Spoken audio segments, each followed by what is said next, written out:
Senhoras e senhores, senhor presidente, senhoras e senhores deputados, em primeiro lugar, é uma honra poder retornar aqui a essa tribuna. Eu quero, em primeiro lugar, agradecer a Deus a possibilidade de eu ter presidido essa casa e estar no 4º mandato de deputado federal na companhia de muitos que aqui estão. Quero, em primeiro lugar, agradecer ao Dr. Marcelo Nobre, brilhante advogado, que fez a defesa técnica e que vem tentado fazer essa defesa ao longo desse tempo, que muitos falam que é o maior processo, esquecendo-se que teve processos que demoraram mais, eu vou falar um pouco sobre isso, mas vou construir o raciocínio no seu tempo devido. Eu vou falar mais politicamente e menos tecnicamente, até porque a grande maioria que aqui está sequer conhece o processo, sequer quer conhecer o que está dentro do processo, sequer quer ter vontade de ouvir qualquer tipo de argumento, que já veio aqui com uma decisão pré-tomada. Aliás, marcar uma votação como essa, à véspera do processo eleitoral, é querer transformar isso num circo. Nós não somos julgadores por natureza, nós não temos o hábito do julgamento, principalmente aquilo que é técnico. O plenário é soberano. O plenário é soberano. Eu, na minha vida desse parlamento, no meu 4º mandato de deputado federal, aqui tive a oportunidade de militar, ser presidente da Comissão de Constituição e Justiça, Finanças e Tributação, ser líder da minha bancada do PMDB, que muito me orgulhou, e vim ser eleito à presidência dessa casa, nesse mandato que está sendo concluído pelo nobre presidente Rodrigo Maia, em função da minha renúncia, em 1º de fevereiro de 2015, com a maioria absoluta desse plenário, 267 votos, o que eu agradeço a todos vocês que me sufragaram naquele momento. Estamos aqui vivendo um processo de natureza política dentro de um conceito de denúncias do chamado Petrolão. As denúncias do chamado Petrolão, que é um esquema criminoso montado pelo governo do PT para financiar as campanhas eleitorais e para o seu enriquecimento próprio. Senhor presidente, eu gostaria da minha palavra segurada. Deputados, ele está com a palavra, depois vai ter discussão. Deputado, por favor, senão eu vou ter que suspender a sessão. O deputado está com a palavra. O deputado Eduardo Cunha está com a palavra. Ele culminou com o início de denúncia de mais de 40 parlamentares, no momento em que foram abertas essas dezenas de inquéritos, entre eles a mim e também, no caso, naquele momento, o presidente do Senado. Eu tive a oportunidade de mandar uma carta para a grande maioria dos parlamentares, com anexo, com muitos detalhes. Eu não sei se aqueles tiveram a paciência, eu peço perdão por ter abusado da paciência de quem recebeu, se teve a oportunidade de lê-la. Mas, efetivamente, dentro desse conjunto, houve uma diferença de tratamento com relação a mim. Não há a menor dúvida com relação a isso. Todos aqueles que têm denúncia no Supremo Tribunal Federal, só tem 2 parlamentares que tiveram denúncias recebidas. Eu e o deputado Nelson Meure, que foi agora há pouco tempo atrás, sendo que eu já tenho 2. Quantos inquéritos viraram denúncias e quantas denúncias foram apreciadas? Querer achar que conviveu com a gente aqui, que nós éramos oposição ao governo do primeiro mandato do ex-presidente Lula, em 2006. Em 2006 estávamos aqui disputando convenção no PMDB, para que o PMDB lançasse uma candidatura própria contra a reeleição do Lula, e perdemos a convenção por poucos votos. Quem viveu esse momento? Naquele momento, infelizmente, eu estava tão equivocado na minha vida política, que a gente apoiava um candidato que não merecia o apoio. Foi até bom não ter ganho. Mas, efetivamente, nós estávamos na disputa. E, consequentemente, isso mostra que nós não poderíamos estar participando de governo, quanto mais do esquema criminoso que o PT montou, e ser chefe de Petrolão. 2006, que quando teve as operações, as quais vieram a primeira denúncia, eu era aqui radicalmente oposição, botando a CPI do mensalão, assinando, participando, fazendo valer aquilo que foi decidido na CPI e que levou muitos dos PT para a cadeia. Então, efetivamente, essas denúncias que vieram contra mim e, consequentemente, com a minha família, não tem comparação. O prazo médio de aceitação de uma denúncia ao Supremo Tribunal Federal são 662 dias. No meu caso, menos de 60 dias. Uma denúncia existente contra o presidente do Senado há 3 anos e 8 meses e não é apreciada no Pleno Supremo. Vai por aí afora a diferença de tratamento que foi dado com relação a mim, enquanto aqueles outros que efetivamente podem ter ou não, porque eu não quero pré-julgar ninguém, não. Eu não acho que ninguém seja culpado, todo mundo tem o direito à presunção de inocência. Então, efetivamente, o tratamento, ele é diferenciado. Aí, nós vivemos esse período da eleição que eu fui eleito presidente, e desde que eu fui eleito presidente da Câmara, o que aconteceu aqui? Um governo que enfrentou a minha eleição, perdeu, contra a oposição, que também perdeu naquele momento, e que depois o governo que não tinha maioria parlamentar nessa casa, tanto que não tinha, que o candidato que me enfrentou, o ilustre ex-presidente Quinalha, a quem eu tenho muito respeito, muito apreço, mas teve o mesmo número de votos que teve para poder resistir ao processo de impeachment, mostrando que o governo não tinha maioria parlamentar. E essa falta de maioria parlamentar do governo levou ao quê? A que o governo sofresse seguidas derrotas nessa casa. Longe de falar que nós fizemos pauta-bomba, como a presidente mente nos seus depoimentos, como mentiu aqui, pauta-bomba que teve nessa casa, a bomba era o governo, não era a pauta. Efetivamente, o que nós votamos aqui de pauta-bomba? Redução de maioridade penal, que a bancada não gosta, a terceirização que a bancada não gosta, as pautas de segurança pública que a bancada não gosta, a PEC da Bengala que a bancada não gosta, porque pauta-bomba aqui tiveram 2 emendas e medidas provisórias que o plenário aprovou, que o governo vetou e que o veto foi mantido. Nunca houve uma pauta-bomba. A outra, que foi a PEC da AGU, o governo apoiou. E não, depois faltou atrás, o segundo turno nós não pusemos para votar. Essa é a verdade, nunca teve pauta-bomba nessa casa. E a casa, no meu exercício da presidência, no seu primeiro ano, teve 40% a mais de projetos votados do que o recorde obtido nessa casa, que foi 2007, que era a presidência do Quinalha naquele momento. 40% a mais no ano de 2015. Nós votamos PEC aqui, quinta-feira de tarde, com 8 destaques e todo mundo no plenário votando. Foi o maior período de produtividade que eu espero que se repita. Desejo todo sucesso ao presidente Rodrigo Maia e que possa votar também dessa forma. Mas votamos. Votamos todas as matérias como a reforma política. Se saiu a reforma boa, a reforma ruim, porque o PT estava travancando na Comissão de Constituição e Justiça, nós avocamos para o plenário. E aí, efetivamente, foi aquilo que o plenário desejou. O plenário desejou. E aí nós vemos a seguinte situação política. Entrou a abertura de inquérito, começou aqui, não, tem que pedir a saída do presidente. Aí entrou um delator falando, saída do presidente. Votou a redução da maioridade penal, saída do presidente. O delator mudou, saída do presidente. Entrou a denúncia, saída do presidente. Aceita a denúncia, saída do presidente. A cada fato, todo mundo vinha com o mesmo discurso, que era político. Enquanto isso, o que a gente tinha aqui? 53 pedidos de impeachment entraram durante a minha gestão. 53. Não tem parâmetro na história de nenhum governo até agora. 53. Eu recusei 40. Aceitei 1 e 12 não deliberei. 40. E aí, no meio desse caminho, aproveitaram e surgiu a denúncia da representação. Entrou os partidos que sempre foram à Procuradoria, protocolaram, pintaram, bordaram, pediam saída, todo dia fazia, entrava com mandado de segurança no Supremo contra a votação da redução da maioridade, entrava contra a terceirização, entrava contra tudo, porque o objetivo era político, não queria ser enfrentado. E aí, entraram com a representação no Conselho de Ética. Uma representação baseado no ofício que foi feito à Procuradoria e respondido se tinha conta em meu nome ou da minha família. E aí foi respondido sim, e isso lastreou a entrada. Quando lastreou a entrada, a representação entrou e começaram a me acusar de manobrar o Conselho de Ética.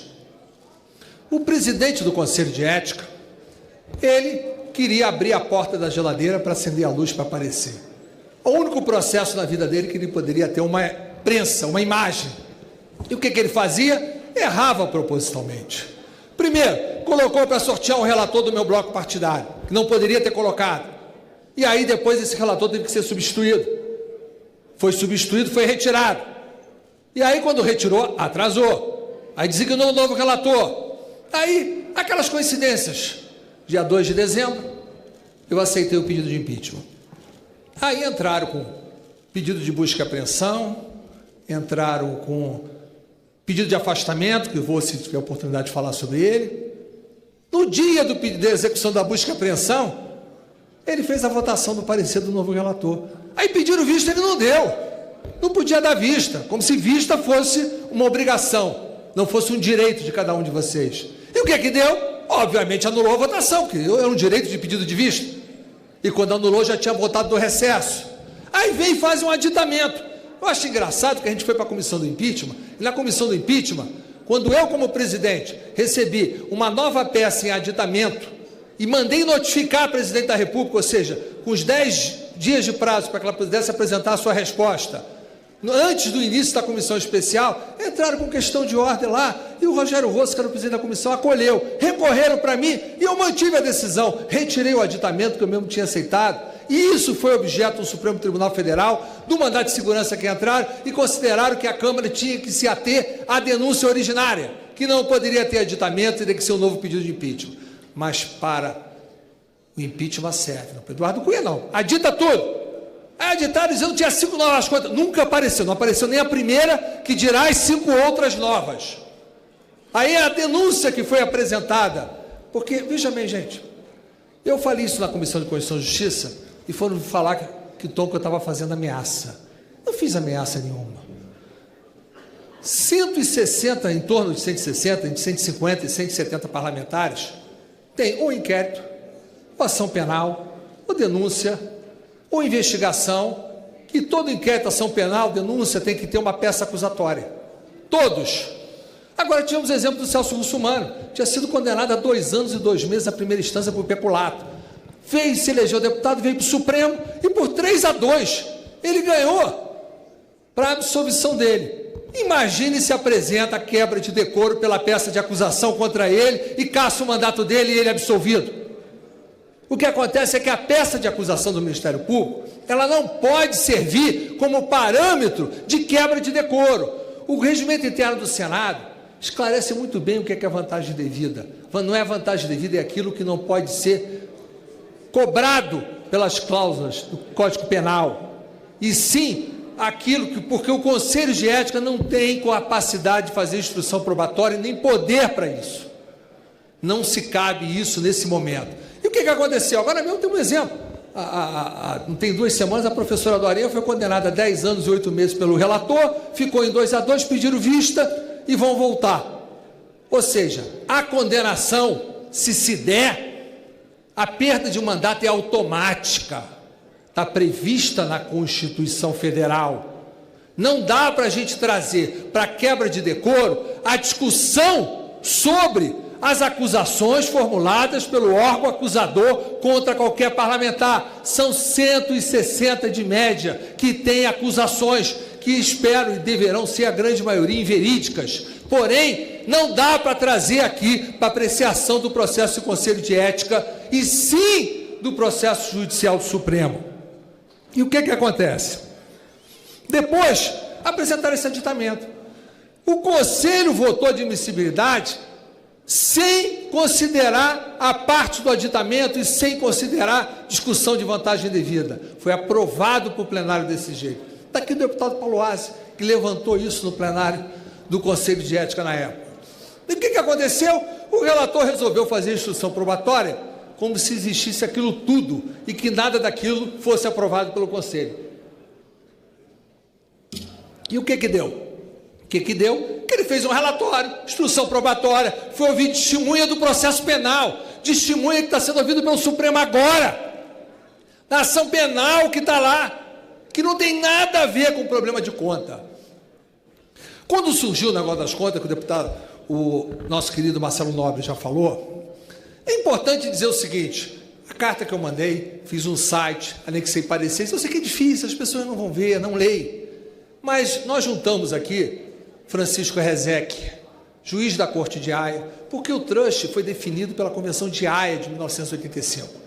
Ninguém melhor que o ex-presidente Supremo e juiz da Corte de Haia para definir bem o que é o Instituto Trust. A pergunta que me foi feita na CPI é se eu tinha conta não declarada.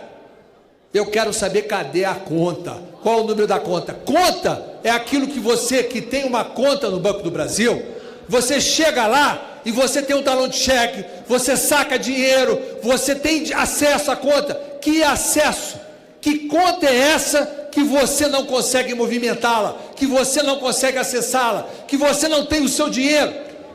O que é o trust? É uma instituição que você transfere o patrimônio, ele não lhe pertence mais. E patrimônio que eu tinha adquirido na minha vida há muitos anos. Eu pediria ao senhor presidente que me permitisse e que descontasse meu tempo. Vou descontar o tempo, tá, fique tranquilo. E efetivamente... Gente, vamos respeitar o orador na tribuna, por favor. Eu pediria que Vossa Excelência depois me desse a prorrogação dessas interrupções. E aí, o que acontece? O trust detinha o patrimônio meu, de muitos anos, a qual eu transferi há muitos anos, e esse trust não me pertence. Cabe a mim o direito de ser o beneficiário em vida com a família e sucessão em morte. E o que quer dizer ser beneficiário? Eu não vendo o patrimônio que está no trust, eu não transfiro o dinheiro que está no trust. O que acontece? Se o trust pegasse e dilapidasse todo o patrimônio, só caberia a mim uma ação judicial para tentar me ressarcir, mais nada. E nessa história que o trust é revogável e irrevogável, quando eu morro, o trust torna-se irrevogável em qualquer circunstância. Falsidade eu incorreria se declarasse. E aí estão os pareceres, não sou eu que falo isso não, quem fala é Francisco Rezec, quem fala é Tadeu de Chiara, quem fala os pareceres que eu juntei. Agora, a pergunta não me foi feita de outra maneira, ela me foi feita, eu não tinha conta. E quando foi respondido e colocado com relação à família, aí que vem a maldade para a resposta ser sim, porque a minha esposa tinha conta sim. Minha esposa não é deputada, e a conta dela não era obrigada a ser declarada, porque estava dentro do limite de saldo da obrigação de declarar, que é $100 mil no fim de cada exercício. Então não tinha obrigação de declarar. Minha esposa não é deputada e não deveria ter sido objeto. O que suportou foi uma pergunta: Eduardo Cunha é família? Não tem ninguém aqui que pode ser processado por quebra de decoro de família. E aí o que acontece? Recorri à CCJ de todas as ilegalidades. Todas as ilegalidades. Como já falou o nosso querido advogado, o novo relator que mudou de partido, do aditamento, da votação que foi feita, em desacordo com o que nós fizemos aqui no impeachment, que foi decidido pelo Supremo, quando você chama o painel eletrônico, fizeram manobra para não votar um dia, porque iam perder. Aí eu que faço a manobra, não, mas é a manobra do bem, foi feita pelo presidente do Conselho, virou do bem. A manobra para me caçar, ela é do bem.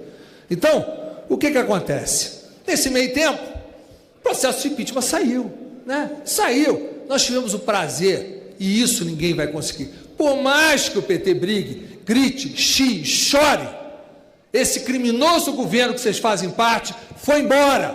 E graças à atividade que foi feita por mim, quando eu aceitei a abertura do processo de impeachment, e que essa casa autorizou e que afastou esse governo corrupto do PT, afastou essa presidente inidônea, essa presidente que comandava um governo de corrupção. Essa que é a verdade. Gente. E esse processo de impeachment, e esse processo de impeachment é que está gerando tudo isso, porque o que quer o PT é um troféu para poder dizer que é golpe. Olha lá, quem abriu foi caçado. É golpe, vamos gritar que é golpe, vamos para a rua gritar que é golpe. Golpe foi dado pela presidente. Golpe é usar o dinheiro do Petrolão, segundo o marqueteiro, para poder pagar o caixa 2 de campanha. Isso é que é golpe, com o conhecimento da presidente. Aí, veio o quê? Imagina, terminou o processo, autorizou. No dia seguinte, 6 novos inquéritos foram abertos contra mim. 6. E aí veio o pedido de afastamento, que tinha sido feito em dezembro. O pedido de afastamento tinha 11 motivos risíveis. Primeiro, votamos aqui a lei da repatriação. Ora, eu votei rápido porque eu tinha interesse. Foi um projeto da presidente da República, da ex-presidente, graças a Deus, e que veio com urgência constitucional. Como é que não vota um projeto com urgência constitucional que tranca a pauta? Outro, o deputado Heráclito Forte apresentou um projeto para mudar a lei da delação, e ele fez isso, não sei se ele está no plenário, deputado Heráclito, Vossa Excelência fez a meu pedido, para evitar que um delator mudasse a delação. Só que Vossa Excelência apresentou o projeto 2 meses depois do depoimento do delator. 2 meses depois. Esse é um dos motivos de afastamento. São risíveis. Nós apresentamos uma contestação, nada. Sabe por quê? No dia 3 de maio, a rede entrou com uma DPF, porque eu não poderia continuar, porque todo o discurso aqui do impeachment era, não, o Eduardo Cunha vai ser vice-presidente da República. Não podemos deixar de ser vice-presidente da República. E aí, no Senado tiveram que mudar o discurso. Aí o que acontece? Simplesmente, quando se chegou no dia 3 de maio, apresentaram uma DPF na condição de réu, já tinha denúncia aceita, não poderia assumir a presidência da República interinamente. DPF entrou 3 de maio às 5 da tarde, pautaram para quinta de manhã. Quinta, 2 horas da tarde. Aí o relator que estava com a ação de afastamento resolveu se antecipar, deu uma liminar e me afastou, numa decisão que ele mesmo diz, excepcional e não prevista na Constituição. E o que essa casa fez? Aceitou. Não é o Eduardo Cunha, não. Amanhã vai ser qualquer um de vocês. Da mesma forma que os 160 que têm ações ou enquetes, amanhã serão com vocês também, que qualquer um na disputa política aqui vai chegar e vai colocar uma representação e, se quiser, vai caçar, vai acontecer a mesma coisa, vai afastar qualquer deputado. Porque quando prenderam o Delcídio no Senado, pelo feito de prisão, deram critério de prisão em flagrante, ainda submeteu o plenário. Aqui afastou, ignoraram que existe plenário.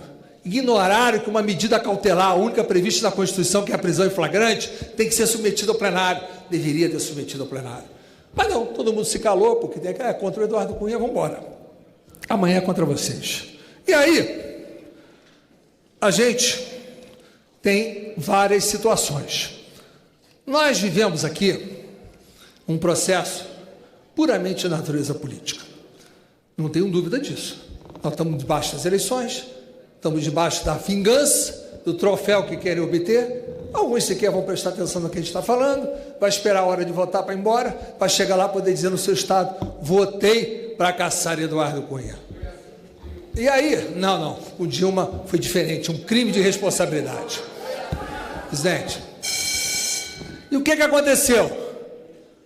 Ué, quem acha que tirar a Dilma foi uma coisa política e parlamentar, pode concordar que seja com todos. É só por vingança. Alguém tem dúvida que, se não fosse a minha atuação, tinha tido processo de impeachment? Alguém tem dúvida se eu não tivesse autorizado ter impeachment? Alguém tem dúvida se eu não tivesse conduzido a votação ter impeachment? Alguém tem alguma dúvida disso aqui nessa casa? Duvido que tenha. Essa é a razão da bronca do PT e seus assemelhados ou seus asseclas, que vivem na sua órbita e que acabam tramitando nos estados em função disso. Senhor presidente, a gente vive um processo, como eu estava falando, de natureza política, e que não adianta falar, eu posso falar aqui 30 horas, documentar sobre cada denúncia, responder cada ponto que quiser, submeter a qualquer interrogatório, e eu estou preparado para isso. Mas não adianta, vocês não querem ouvir, vocês não vão querer ouvir. Obviamente, Vossa Excelência vai conseguir ter um dia de prazer. Mas, presidente, a gente está aqui vivendo um processo que a gente chega à seguinte conclusão. Não adianta, obviamente, ter defesa, não adianta nada. Afasta um presidente ou um deputado, a casa não reage. Ex-deputado pode entrar no plenário. Deputado afastado, eu não posso entrar, não sei exercer meu direito de defesa. Qual é a diferença que tem de 4 meses depois de eu subir nessa tribuna, eu poder estar todos os dias com vocês, podendo conversar com alguns que possam se dispor a ouvir meus argumentos de defesa? É completamente diferente. Não há possibilidade de vocês acharem, até os que não gostam de mim, ouvir os argumentos. Eu, muitas vezes, todos os processos de cassação do mensalão, eu votei e absolvi todos. Eu não votei para caçar ninguém dentro do processo mensalão. E tem aqui deputados do PT no exercício do mandato que é testemunha disso. O que acontece? Nós temos que ter o direito ao contraditório, o direito a mostrar os nossos argumentos, o direito a nos prepararmos para isso. O que fizeram com isso tudo? Não, foi só um instrumento de covardia. Além de fazer uma covardia, de não me permitir estar aqui com vocês para debater, ainda partiram para atacar minha família. De uma forma tal, que eu não vi igual até hoje em nenhuma circunstância. Me atacar, está tudo bem. Agora, poderia ter um mínimo de respeito pela minha família. Não, fique tranquilo. Eu sou um ser humano, chorar eu posso chorar, não tem nenhum problema. Eu sei que você gostaria muito que eu fizesse isso. E possa ser que eu faça. Veja bem, eu posso estar, nesse momento, pela última vez ocupando essa tribuna, se a decisão de vocês for a decisão de me condenar. Certamente, a minha vida está há muitos anos focada aqui nesse parlamento. Uma forma injusta de você tirar e caçar o voto dos meus eleitores, que foram 232 mil no Rio de Janeiro, a terceira votação, e não, o vice-presidente foi votado com 54 milhões junto com a presidente, diferentemente do meu suplente. Efetivamente, vocês vão estar não só viltando a vontade dos eleitores, mas como também tirando a posição política, que não foi nem negada para presidente do Senado, porque fizeram o absurdo de fatiar a Constituição. Aqui não se respeita o regimento. É óbvio que o Código de Ética, o seu artigo 14, inciso 4, fala que é um projeto de resolução que tem que ser votado. É óbvio, como o presidente Lewandowski, presidindo a sessão do impeachment, admitiu destaque na pronúncia e admitiu destaques no próprio dia da votação. O erro foi destacar o texto da Constituição que não poderia ser destacado, porque a pena é conjunta. Não se poderia ter a condenação da presidente que não fosse com a perda dos seus direitos políticos. Isso lá na frente vai ser julgado. Mas lá não foi negado o direito, que até isso aqui, para mim, estão querendo negar. Não permitir que se vote o projeto de resolução. A maioria quer me caçar, vai me caçar de qualquer jeito, volta de qualquer jeito. Qual o problema? Pelo menos cumpre o regimento, cumpre o regramento, faz as coisas corretas. Porque isso é uma coisa que ninguém pode negar, é que eu conheço o regimento dessa casa. É que eu exercitei, nenhuma questão de ordem minha decidida foi revogada no Supremo Tribunal Federal, apesar de vários mandatos que vocês entraram. Então, eu posso estar ocupando pela última vez, se não for da vontade de vocês, me absolverem, ou pelo menos permitir os destaques que possam ser votados. Essa forma que eu estou exercendo aqui agora de defesa, é uma forma muito mínima, dos anos que eu passei aqui, pela importância que teve no processo político desse ano, pelo processo de impeachment que a gente viveu, e da qual a responsabilidade foi feita pela casa ao fim, não há dúvida nenhuma, mas eu estou pagando o preço de ter o meu mandato cassado por ter dado a continuidade do processo de impeachment. Isso é público e notório, e ninguém vai conseguir tirar isso. É o preço que eu estou pagando para o Brasil ficar livre do PT. Essa é a grande verdade que está acontecendo. Essa é a grande verdade que está acontecendo.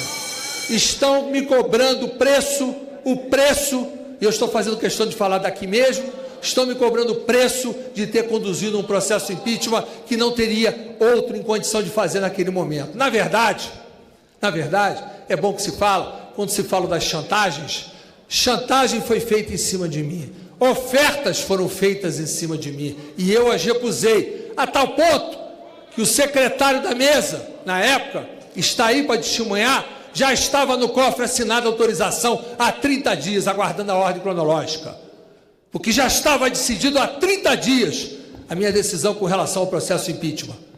Tem aí o testemunho do doutor Silvio Avelino, que pode, autorizado por mim, a revelar. Então, eu queria aproveitar nesses momentos e dizer a vocês o seguinte: eu peço a vocês que me julguem com isenção. Não vou pedir aos meus adversários que me julguem com isenção. Não vou pedir a vocês que olhem que eu vou ser cassado por supostamente ter mentido uma CPI, a qual eu instalei como presidente. E eu não menti a CPI. Eu não menti. Não tem a conta, o número da conta e o banco da conta, que seja a conta movimentada por mim. Cadê a prova? Não trouxeram uma prova. E eu estava numa CPI espontânea, não estava sob juramento, e a nossa Constituição não nos obriga a fazer prova contra si mesmo. Então, se efetivamente esse plenário chegar à conclusão que vai acabar com a minha carreira política e que vai causar o que vai causar com a minha família, não tem problema. A decisão é soberana de vocês. A mim, como deputado, eu só cabe pedir o voto. Eu peço a vocês que tenham a isenção de ver sobre aquilo que eu estou sendo acusado e aquilo que eu estou sendo condenado. Não me julguem pelaquilo que está colocado na opinião pública. Não me julguem pelaquilo que vocês não conhecem de peça. Não me julguem pelo ouvir dizer. Julguem pelaquilo que eu sou acusado, porque a Câmara, quando fez o impeachment, ela autorizou a abertura, quem julgou foi o Senado. As provas, a discussão, foi tudo feito no Senado Federal. A Câmara só autorizou. Aqui não, vocês estão me julgando. Vocês estão me condenando. Nenhum de vocês conhece uma peça de um processo que tem 7.000 páginas. Nenhum conhece. Nenhum conhece. O que vocês vão fazer é simplesmente uma justiça. Vão fortalecer bastante o discurso do golpe e vão permitir que encerre uma carreira política que, com avanças ou desavenças, o parlamento, eu não desejo isso aos meus adversários aqui. Eu gosto de enfrentá-los, eu gosto do debate. A sociedade tem que ser representada por todos os segmentos, goste a gente ou não. Nós somos aqui parte de uma sociedade. Aqueles que não gostem de mim pelas minhas posições, ou que não gostem de mim pela pauta que eu adotei, eu diria a vocês, tem outra maneira de me enfrentar. Me derrotem nas urnas, me derrotem no debate. Eu não preciso aniquilar os meus adversários para que eu possa me sobrepor. Eu pediria a vocês o voto, que Deus possa iluminar vocês, e muito obrigado a todos vocês.